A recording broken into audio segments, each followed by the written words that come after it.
Mga patapong bagay ginagamit sa paggawa ng mga obra ng isang visual artist sa Mapandan, Pangasinan. Silipin sa report.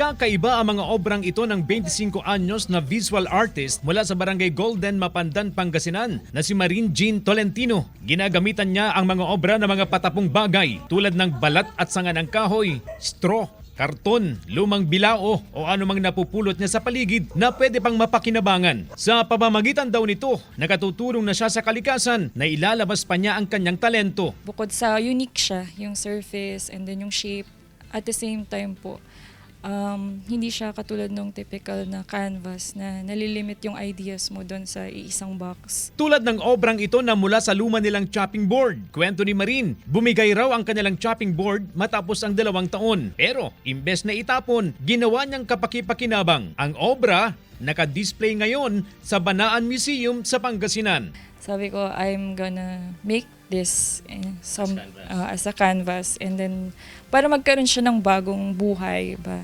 At least, ayun, hindi na lang yung kusina namin yung makikita niya. Ngayon nasa museum na po siya. Elementary pa lang si Marine nang mahilig sa pagguhit pero saka lamang siya nagkaroon ng formal na kasanayan nang siya'y tumuntong sa kolehiyo kung saan siya nagtapos ng BS in Architecture. Bida sa kanyang mga obra ang mga hayop, ang iba sumasalamin sa buhay ng mga Pilipino. Inaabot daw siya ng 2 hanggang 3 oras bago matapos ang isang obra. It's very healing to see yung mga animals on their natural habitat. Tapos, yung mga ordinaryong Pilipino kasi mas nakaka-relate ako sa kanila. Bukod sa pagpipinta, nagtuturo rin si Marine ng arts sa mga workshop at online. Pangarap ni Marine na maipagmalaki ang kanyang mga obra, hindi lang sa probinsya, kundi sa buong bansa. Payo ni Marine sa mga kapwa artist, huwag sumuko sa talento. Lakipan lang ng tiwala sa sarili at determinasyon upang magtagumpay sa napiling propesyon. Kasama si Jing Dakanay, CJ Torida, One North, Central Luzon.